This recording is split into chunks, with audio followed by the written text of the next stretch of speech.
This week on Dear Bros, we're going to be embracing the power of positive change. Gross. Bleh. Bleh. You're listening to Bro Down Podcast all fucking day. Oh, yeah. Everybody, welcome back to the Bro Down Podcast. I'm Andy Smith. I'm Tim Fulton. And this is What Do You Got? What Do You Got's where one of us picks a topic that the other person doesn't know about, and then we just bullshit about it for a while. Tim's turn. My neck is itchy. Yeah. We should probably not do this. Life is meaningless. So we should just not. That's what I want to fight. It's not even worth it. When change occurs. Whoa. The power of positive. Look, the screen changed. I feel better already. Oh my God. I am blessed. Okay. Go ahead. Oh God, this is gonna be a terrible one, isn't it? Okay, go ahead. So, I think, well, you know me. Every now and then, I like to get fucking existential, and I like to ask the big questions of the universe, and this is one of them. I mean, I guess I just want to chit chat for a little bit. Yeah, that's what this is about. That's what the show is about. So, Perfect place to do it. so I'm gonna be using the gym a lot as a metaphor because the gym is oddly a good metaphor for life for a lot of things. It is, and I feel like I use it so often that it's lost its luster. Yeah, but not to the audience. Yeah, no. We have like I four feel like people who a watch our fraud video. Oh. when I say it because I say it so much because it's so easy. It's- Everyone knows. Well, most people know it's like to work out at some level, and it's so relatable. It's so relatable, and it's so, yeah, it's just a thing. I agree. So I'm going to use it literally, but it's also a metaphor, if Okay. that makes sense. So you and I have talked a lot about, finally, I'm back at the gym after like the world's worst 2-year hiatus. See that, everybody? 3 weeks, and he's already talking about it. He's a I millennial. won't. He's if- a millennial. If you let me, I won't shut up about it. Sorry. Yo, I'm fucking with you. Sorry, go ahead. I mean, you ain't wrong. No, go ahead. That's one of my biggest pitfalls is when I start something like that, like with anything, I tell myself like, don't talk about it, don't talk about it, don't talk about it. And I immediately am just like, what's up, podcast world? You would be the opposite of like one of those emperors who would like have one of his, let's be honest, slaves follow him around to just say, you're only a man. So that he didn't get such a big head, be like, you're going to tell me that my biceps look big and that the gym is working Yep. every 5 seconds. Every 5 seconds. Like, oh my Anyway, God. that's actually kind of the moral of the story. So Okay. my big thing with the gym, specifically starting out, and I think this is one of the reasons why it took me so long to legitimately get back. They tell you the gym is like really good for your mental health, which it is. But they say like when you work out, you release endorphins and you feel good about yourself. It's not how it works for me. It's never how it's worked for me. When I leave the gym within the first month to 2 months of going to the gym, I feel terrible about myself. Like miserable. Doesn't matter how hard I worked out. Doesn't matter any of those things. I feel like a dirtbag, like a piece of shit. And I tell myself that. So I know if I've been without the gym for a while and I genuinely feel like I'm at day one all over again, I'm in for 1 to 2 months of feeling like shit. Yeah. It's a trick. It's a trick. Yeah. To Your brain's trying to stay comfortable. Yeah. It's like, you don't need this. Look at you. You're not even look, you've been doing this for a full day and you didn't lose 30 pounds yet. So why would you do this? Just go sit on the couch, play Zelda. Yeah. That's what your brain says. Yeah. Basically. Yeah. Basically. Dude, it's bad. Yeah. Like how am I not where's the six pack? I've been at it for 16 minutes. What's going on? I don't go in that direction, but I compare myself to other people. So I'll sit there and I'll be like, you haven't worked out in 2 years. You're never going to catch up to that guy. What's the fucking point? You're a goddamn loser. Just go fucking walk on the treadmill. Yeah. Yeah. Yeah. Been there, done that.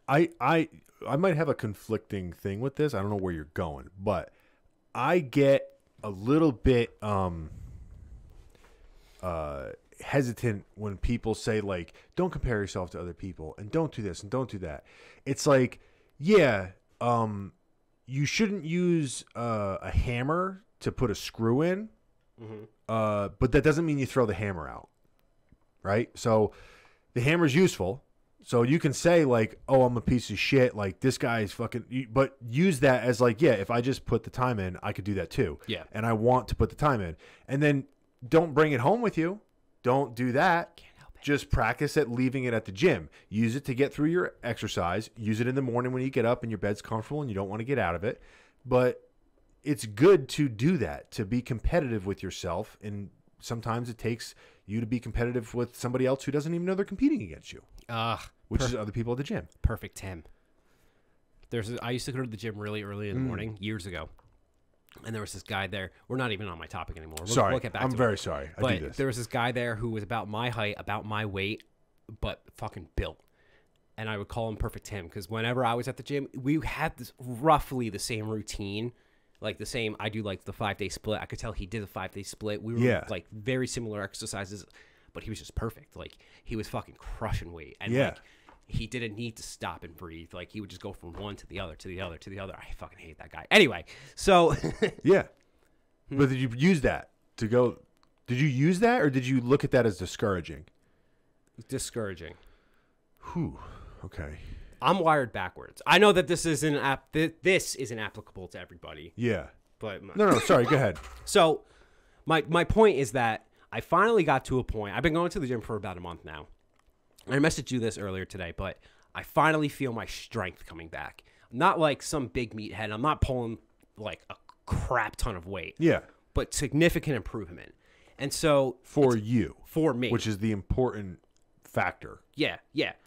And my brain got distracted from, oh, you're not that guy, with, oh, wow, this feels easy. I can probably up this by a lot. And I did. Like, I suddenly was pulling a lot more weight than I have been within the past 3-4 weeks. And it's a little victory because it's not where I was. It's not where I hope to end up, God willing. But it's a little victory. Like that little itty bit of change. And, like, I know the more I go, the more those little changes will occur. And the more that they'll like propel me forward. Momentum. And it's basically like my whole point is everyone is constantly waiting for like a big aha moment, which is funny because I kind of had one which started this, but how did you have it? I was at a wedding. Don't ask me how I had it. No, that's the momentum. I remember you telling me about this. Yes. So what you were in was you were in this little funk, right? And you couldn't get out of it. Uptown funk. And what you did was you had that momentum of endorphins of doing something fun, especially with all the COVID crap. You went to a wedding. You like weddings, so you had a lot of fun. I did. What you did, though, was you didn't sit on that and squander it. Yeah. You used it to get you to go to the gym. Yeah. You could have easily just not done it that one day, and you would have never went. Yeah. Because a couple days later, that feeling would have wore off, less motivation. There's it's like the opportunity, and then like you have to actually take advantage of the opportunity. Yeah. Like you can't just let them go by. Yeah. So that's a big part of it, but that is what kicks momentum off. Like somebody has to push the rock. The rock doesn't move by itself. You have to push it. Now, as you get going down a hill, it's easier to push it. Yeah. But like if you stop the rock, something has to start it again. Exactly. And like I like the idea of embracing these little itty bitty changes and like just like letting yourself revel in like petty bullshit. Like, all right, yeah, I was doing a 1-arm row with 50 pounds. That's not a lot for a lot of people, but it was a big improvement for me today. Like I hadn't done that in a really long time. I have the weakest ass back in the world, but I hadn't done that in a really long time. That's a really good point, though. I used to have this thing like a lot of people do, is they compare what they're doing to other people. Yeah. And what you're doing is you're comparing it to yourself and your own progress, which is what I try to do now. And what made the switch in my head was like, oh, my injuries and all that. I had to think about things differently. But one of the things that I thought about differently was if you would see somebody that was lifting more than you, whether it's in the gym or in a video or whatever, and you're like, well, I could do, I want to do. It's like, is that your goal? What is your goal? If your goal is not to lift 500 pounds, then why are you attaching that to your representation of yourself in the gym? You're not even trying to do that. Yeah. So why are you getting either depressed or down on yourself for not being there? Yeah. You're not even trying to get there. Yeah. So, and a lot of people, like, they see some dude who's like, or a girl who's like super ripped and all this stuff, and it's like, that isn't even their goal. But they'll get like, oh, I'm never going to be that, so why am I even here? But you're not even trying to get there. Or it's not even possible. I hate to pull the whole I'm a little guy card, but like that can be really like upsetting at times. Like I'm statistically average, but I'm statistically average. So when I go to the gym, probably more than half of the people, half the guys there, especially the guys that are really working out, are bigger than me, substantially so. Yeah. So I'm looking at people who are 6 feet tall and are working out, so they're already built. Yeah. But I'm never going to be a 6 foot tall, 200-pound dude. It's just not going to happen. It's physically impossible. So when I compare myself to those people and I'll allow myself to get upset about it, I'm allowing myself to get upset about something that's not a reality. Exactly. And there's a multitude of different ways you can look at that, Yeah, right? yeah. So you can look at that and be like, oh my God, and it's totally pointless. I'm just helpless. I'm never going to be 6 feet tall. I'm going to go home. You can look at that like, I'm never going to be 6 foot whatever. So that means I have to work harder because I need to work twice as hard to get there because I don't have the natural size that allows me to do X, Y, and Z. Yeah. But then there's also the flip side to that, where if you're ever getting too down on yourself, you can think like, this is like one scenario. Like that guy who's 6 whatever might not have, he might not like his hair. He might not like his face. He might not like the fact that he's not good at math, whatever the fuck. Or, he might have a 2-inch penker. Who He knows? might have a 2-inch dick. So there's other things that aren't. You're just in the gym, so you're assessing everything about people based on the environment that you're in. Yeah. And like, yeah, there might be like certain things that you're obviously comparing there, but like it's important. I always think of like if you're being hard on yourself, unless you're in like a real big rut where you need to like kick yourself in the ass, I think it's totally acceptable to be very, very hard on yourself as long as you're doing it as a motivational tool. Yeah, that becomes like a hard back and forth because it's so easy to be hard on yourself and it'll allow you to dig yourself deeper. But here's the thing: all you have to look at it like is almost like a business. Yeah. Am I getting results from this method? Yeah, exactly. And what do I need to adjust? Am I going too hard where I feel sad because I put myself down too much? Well, then adjust that. I don't do it that much then. Because if you're not doing it enough, you could do the same thing. You just don't get out of bed, or you don't do whatever. Yeah. So there's like a balance and everything, and everyone has a different balance. Everyone has a different balance. Some people are 50-50. Some people are 70-30. That's a good way to put it. I was thinking about that while working out. I'm far away from being like, I can flail my arms and there'll be improvement in my body. Yeah. But at some point, I'm going to get to a point where I'm used to having a coach that, that one, like a legitimate coach that pushes you over the edge. And I'm already thinking like, when I get there, am I going to have like the mental fortitude to like yell at myself to be like, no, fucking push it. Don't stop. Yeah. So the one thing that I kind of lucked out because I enjoy working out. Yeah. But there's certain aspects and certain times where you don't want to do certain things or it's tough to do it. Yeah. The way that I look at it, especially when people are like, they want something, but I always say like, well, how bad do you want to do it? And they're like, well, I really, really, really want to get in shape, or I really, really, really want to start going to the gym. I said, well, then you need to look at it like it's not an option. Mm-hmm. And they're like, well, you can't look. I said, no, like you kind of have to look at it like it's not an option. That doesn't mean like you're never going to skip a day or you're never going to have a day where you take off or whatever. I said, but basically you have to look at it like it's a job. Yeah. And once you accept that, it's so much easier to go to because you don't ever think like, I don't think I'm going to go to work today because you can't not go to work. You don't have that luxury. Yeah. And if you could, work would be much harder to go to as far as that's concerned. So once you accept this is what I do now, and it's not 7 days a week, sometimes it's going to be 5, sometimes it's going to be 6, sometimes it's going to be 3. Yeah. But once you accept like, no, this is what I do. I go to the gym and I work out. It's done. You're going to do it. Yeah. But you have to tell yourself that like, this is what I do now. This is what I do now. Yeah. And I think that is very difficult, especially for people that don't go to the gym, that is what they do. Yeah. Because they come up with like that demon starts to whisper and say, well, that's not what you do. You don't do this, whatever. but that's applicable to so many other things. Which I kind of want to get into. Yes, I didn't mean to detract go- so much going- from your topic. I didn't mean to distract so much from your No, topic. it's fine. No, I knew you were going to run with the gym thing, which is actually why I led off with that. But going back to the whole like appreciate little change and little victories and whatnot, and how they're like so much more powerful than that big aha moment. That's the word I was asking you. I'm thinking of aha moment, but it's not aha moment. No, aha moment is that's the Oprah saying. Yeah, but aha there's a moment. word I'm looking for. Like an epiphany? Yes. You're not going to have that epiphany. And if I like you do, it. it's Dude, not. when you have to go to me for vocabulary. I know it's a problem, which actually relates here. So we talked a while back about me and writing and how I was in a rut, and I've been working on a book for 6 years. 6 years at this point. And at the time, I had about 12,000 words written. Okay. Since we had that conversation, you already know all this, but I'm going to tell you. No, tell me like I don't know. Yeah. So since we've had that conversation, I finished my outline for the book, which was probably the biggest hurdle. And it didn't take that long for me to actually sit down and really hammer it out.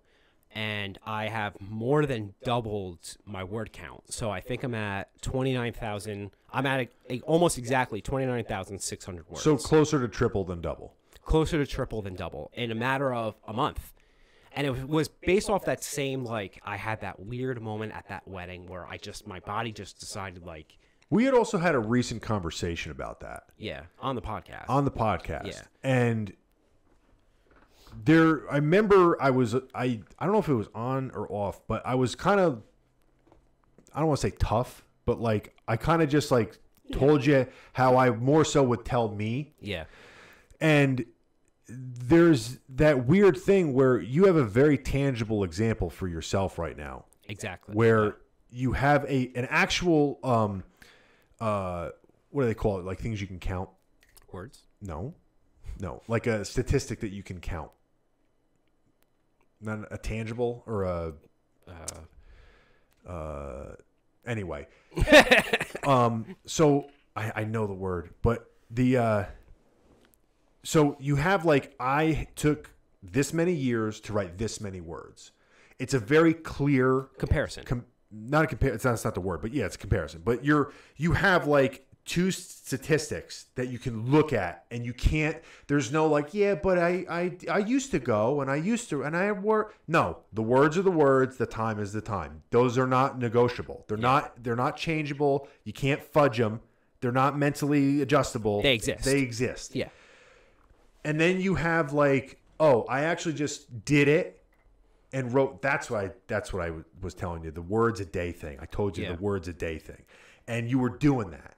The half hour or whatever the fuck you said you were going to do. I think you told me, you yelled at me because I was like, I'm going to do you said do a half hour a day. And at one point I was like, yeah, I think I could do an hour a day. And you're like, you're already fucking it up. Yeah, I'm like, Because you're like, you're setting yourself up for failure. But it's a common thing that people Yeah. do is when they're feeling good, they get overly ambitious. Yeah, And they then do. what happens is, it's almost like their brain is so smart, that demon, is that he purposely sets unattainable goals Yeah. so that you fail them, so that you get depressed and go back to doing nothing. Yeah. So when you did that, though, you basically did, if in your comparison, you did 7.5 years of writing in a month. Yes.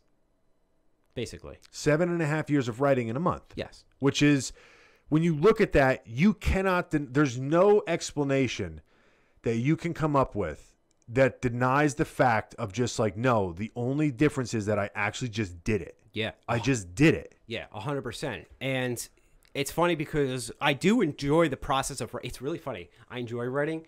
There are certain chapters that I get to that I'm like, this is going to suck. Which Yes, doesn't it's make like sense. the gym. It's all in my head. people's leg day. It's or people's people's leg day. back day. God, I wrote a funeral. It was terrible. It was fucking terrible. But that's what I'm Yeah, saying, though. Like, but- there's aspects of things that you love to do that you hate to do. Yeah. And, yes. and it yes. could just be like the process of getting ready to do it. Yeah. Or getting in the mindset to do it. Or knowing that you're going to you're going to spend 6 hours doing it. Yes. Something that's like that. So part of the thing that I think that helped me going back to the little victories thing, I've actually been annoying the fuck out of you because Yeah, I'll good. yeah. Makes me feel lazy. I'll tell you, I've hit 13,000, I hit 15,000, I hit 17,000. Like I tell you how many words I hit, but I'm also keeping track of it. So like I have not a spreadsheet, but at the very end of my thing, I see how many words I wrote on any given day, and I see how far I progress. And each one to the other isn't big. All right, so I have 12,000. Now I have 13,500. Now I have 13,200 or 13,800. Now I have this. Now I have that. But when I look at that list, I'm like, fuck, I got really far, and like I can see the progression, and each one is like a little bit more of like, oh, I did a little more. Oh, I did a little more, and it's that little bit of each little victory. And going back and allowing myself to review something as simple as like just scrolling through the fucking book just to allow myself to be like, wow, I roughly at 100 pages. Be like, wow, I fucking wrote 100 pages. Yeah. Is fucking ridiculous. And it's not done. It's not close to done. I'm not even halfway yet, I think. But it's not the point. I allowed myself the little victories. And I know that it's working, though, that little victory thing. Because today I was listening to NPR. He's old as fuck. Tim's 98 years old, by the way. It's terrible. It's terrible. And they had this thing where they were like, or they're like, next guest that we're going to have on NPR is Andrew so-and-so. He's here to talk about his debut novel. Hi, Andrew. How are you? And he started talking about it. And this guy... I wrote a novel before Tim. The guy's name was Andrew. I found it really funny. Way after the fact, because I always forget your name is actually Andrew. Because we just call you Andy. Yeah. You're just a big old Andy. Yeah. But he was talking about it, and first off, he took 11 years to write his book. Second off, it was his debut novel. So it was the first book he ever wrote, and here he is on NPR, and it is the novel that they are suggesting their readers to read. And his book was all about... a family that got rich, and this guy discovers that they got rich through illegal means. And it's not what my story is about, but there's a lot of similarities. Like it's in the same genre, same realm, maybe even more than just same genre. They're close. They're not the same, but they're close.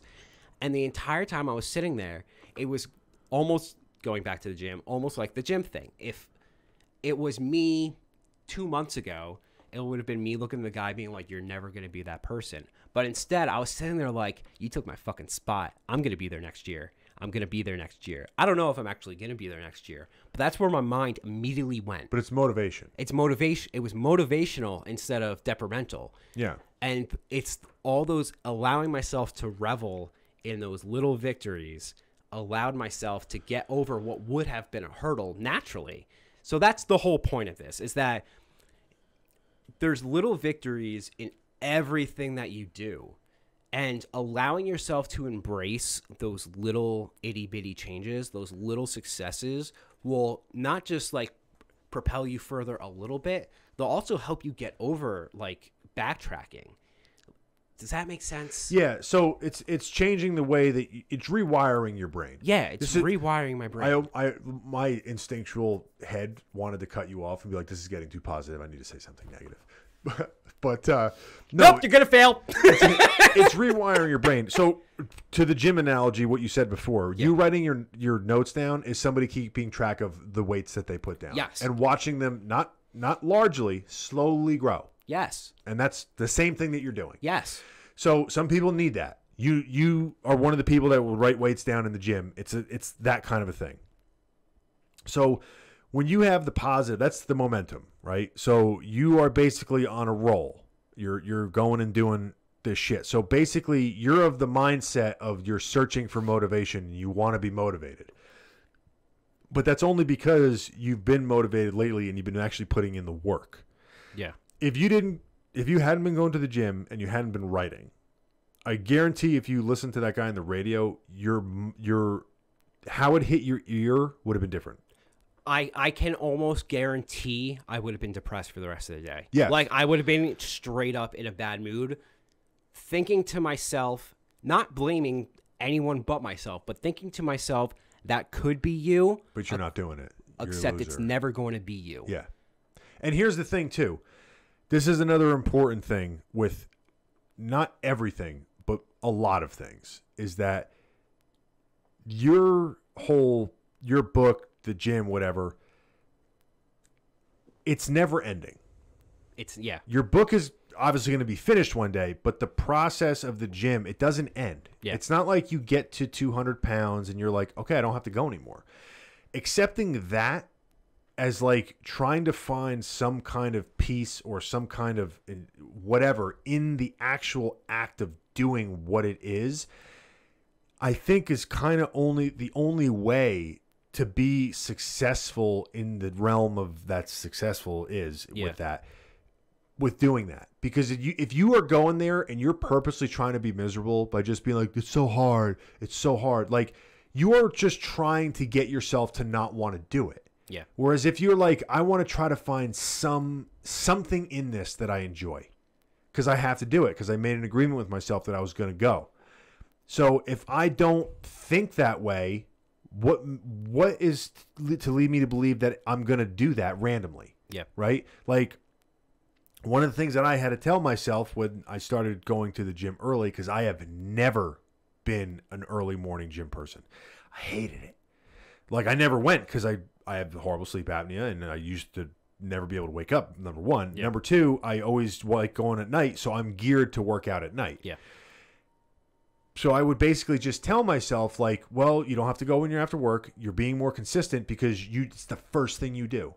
It's the first act that you do once you leave your house is you go to the gym. Yeah. So right off the bat, you're accomplishing something. I was going to say, not to interrupt you, but that is almost like your little victory on a daily basis is that.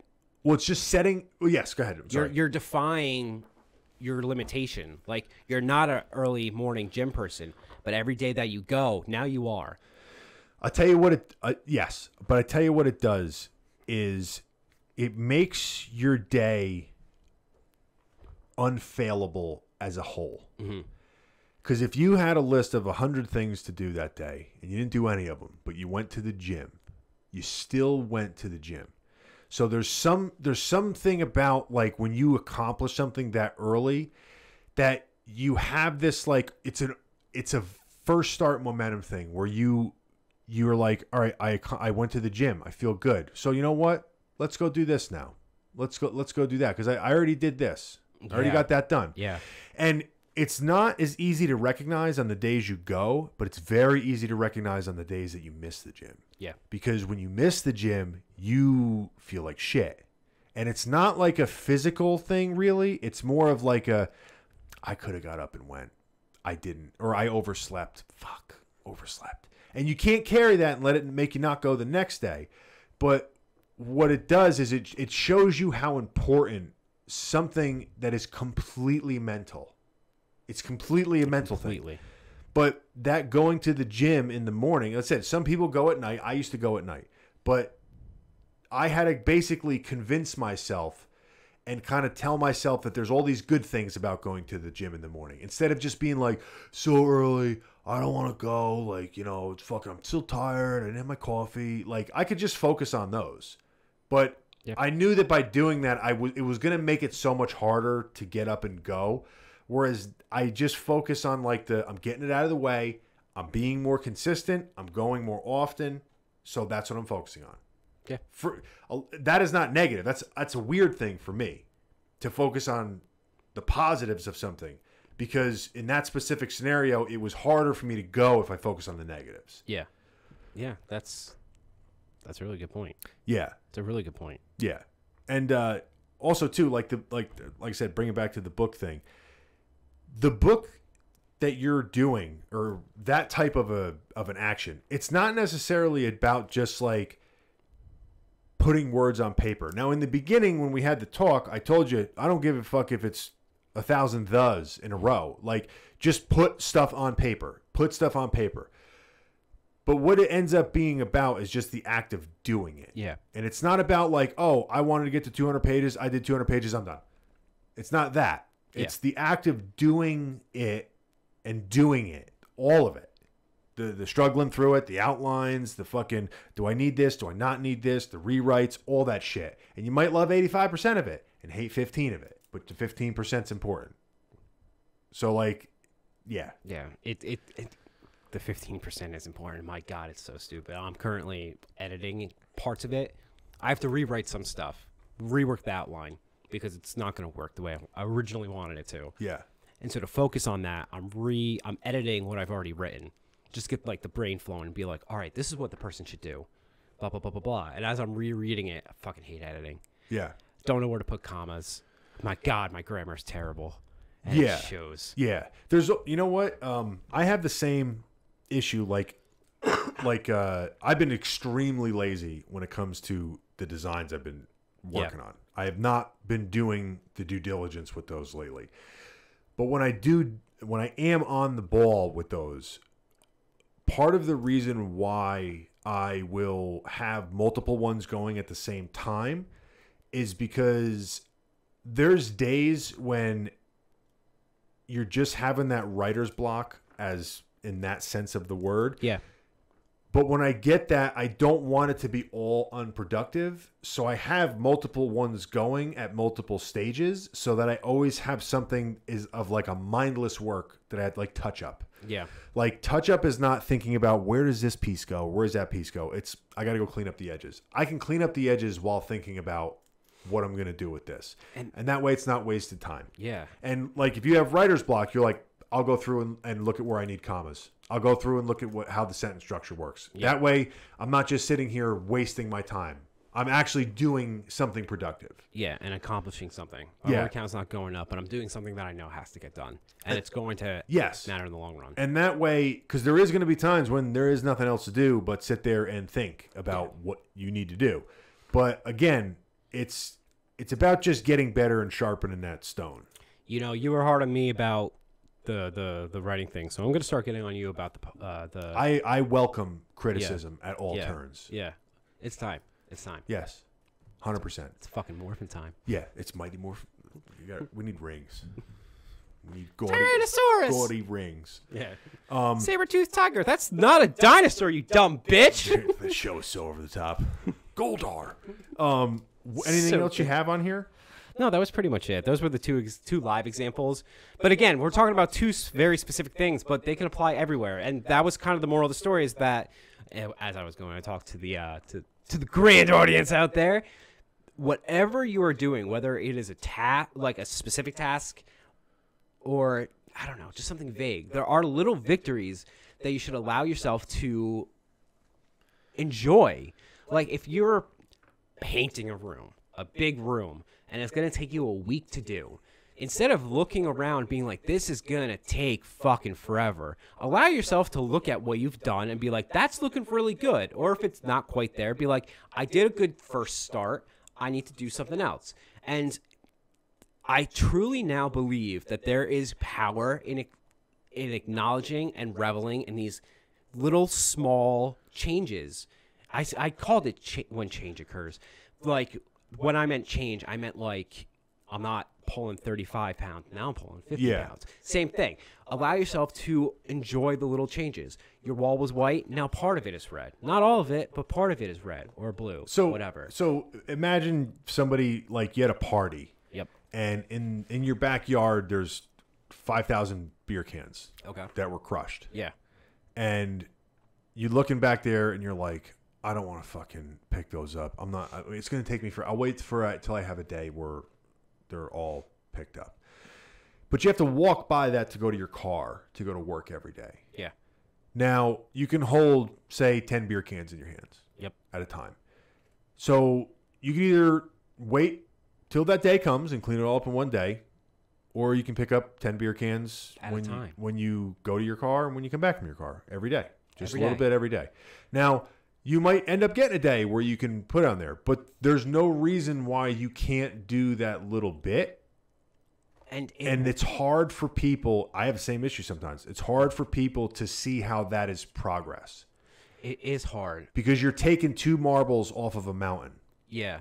It's hard until it starts to add up, which does take time. Same thing, again, the workout metaphor. Same thing with me working out. And I knew this was going to happen. It takes me a month to 2 months to get to the point where my brain changes and I start seeing those things. It's hard to see the results. That's the point. Yeah, it's hard to see the results. But if you allow yourself, all right, you go to the car, you take 10 cans. You go back from the car, take 10 cans. You do it 1 or 2 more times. Eventually, you can look at a very small corner of your yard and be like, wow, that's really clean. That looks good. Yeah, but it takes time. 2 weeks to do that. And the thing is that you don't see the cans you're putting away because they get taken off in the trash. And you can't notice the pile getting smaller until you notice something that you haven't noticed in a while. So you almost have to keep going until you see the results. Yeah. Because the results are there. They're just not that noticeable. Yeah. Because it's something that it takes a while to do. Yeah. So, but the only other thing I will say, because we're on a very positive train, is that life is used. No. There is a point where you have to acknowledge where not everything is going to be good. Not everything is going to be positive. Yes. There's going to be negative shit. And you also have to acknowledge when, like, take an accurate assessment of what you're doing, where you're at. And this is where you need to be brutally honest with yourself. Not really judging yourself. You have to just be honest with yourself. Yeah. Like, are you really not doing that thing because of this and this and this? Or are you just not doing it because you just don't want to do it? Yeah. And that is when you have to, that's the initial inertia of getting that boulder to move, is like, in the beginning, there's going to be a lot of, I need to force myself to get up and, like, fuck my feelings, fuck this. It sounds counterintuitive, but it's like, I just need to do this until it feels like it's helping. Yeah. I've never heard anybody go to the gym and work out for an extended period of time and been like, I wish I never did that. Yeah, it's true. I never heard of somebody eating really healthy and been like, I wish I just stayed eating junk food all day long. Really, have you ever heard anybody regretting doing either of those things? No. And you might turn around and be like, I want to eat junk food now, but you're not going to turn around and be like, I wish I ate junk food for the past month. Yeah. That's my point. Yeah. Is that it's very, when you put it like that, it's very clear, but it's always like, well, I don't want to be like, I don't want to get, like, there's so many excuses that people make. Stop with the fucking excuses.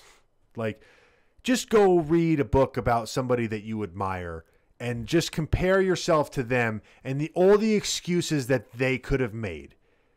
All the excuses that somebody that you admire could have made to not accomplish what you admire them for. See, it's funny when you put it that way, because that, a month ago, that would have put me in a very bad place mentally. What's that? If I looked at someone who was accomplished in where I want to be accomplished, and I was reading about how successful they were, that would have put me in a very bad... How successful they were. I'm not talking about that. I'm talking about how when Michael Jordan plays in Game 6 or whatever of the playoffs and he has the flu and he plays almost every minute of the game and is the MVP of the game, other guys look at that like, I can play with a sprained finger. I can play with a sprained ankle. I see the capacity that's somebody that I admire has, that's a human like me, to push through difficult things, and it's possible. Is Michael Jordan human? Sorry. No, but there's that thing where records for running, right? There's this weird thing that happens with records for, I think it's specifically running, right? So it'll be like, you can't break a 5-minute mile. It's impossible to break a 5-minute. I think it was a 6-minute mile, whatever. For years and years and years, couldn't do it. One guy does it. Hundreds of dudes do it the next couple months. It's that weird, like, oh, it's possible. Yeah. Like for years and years and years, it's like the record is this, it cannot be beat. One guy does it, and then all of a sudden it's like, oh, it's possible. Everyone does it now. Yeah. It's one of those, but I'd say someone you admire so that you don't look at it like somebody that you don't like. They're like, oh, well, they just take steroids or whatever the fuck. But, you know, we all know a famous person that you like that, like, had a rough upbringing, or they had a fucking bad car accident and they could have just been like, woe is me. You know, I'm just going to stay doing drugs or whatever. Everyone can make excuses. Yeah. Stop making excuses, including me. Stop yelling at me. Yeah. This was supposed to be positive. Write your fucking book. I'm going as fast as I can. I have a full-time job, and I'm here a lot. Imagine I'm like, hey, did you write your 1,000 words for the day? And you're like, nah, I could play Zelda. And you just hear a knock. on your door. Oh, the fuck? Like, said 1,000 words, Tim. This is gonna be the last thing, and then we're gonna. Holy shit! This has been a 40-minute podcast. Oh, yeah. Last thing, and then we're gonna get out of here. One thing that has helped me with the book is that I'm substantially poor. So right now, I don't have a gaming system that works. I don't have a computer that really works. Less distractions. There's no distractions. There have been times where I'll come home and be like, so what am I going to do now? And I'm just like, there is literally only one thing. I guess I'm going to go start writing. Either writing or just randomly browsing the internet till the middle of the night. Get my candle, my quill, with my ink blot. All right, guys. Let us know in the comments section down below what your little victories are. There we go. I got a good one out of that. Just be negative. This has been too positive. I want to hear some negative things. Tell us we're full of shit. Tell us nothing works. Tell us how everything is useless. Yes. I've been very positive and on a good roll, so I'm probably going to die in a car crash on the way home. And see that? That's full circle. And I won't catch you next time because I'm dead. I'm sweating. Bye. You're listening to Bro Down Podcast all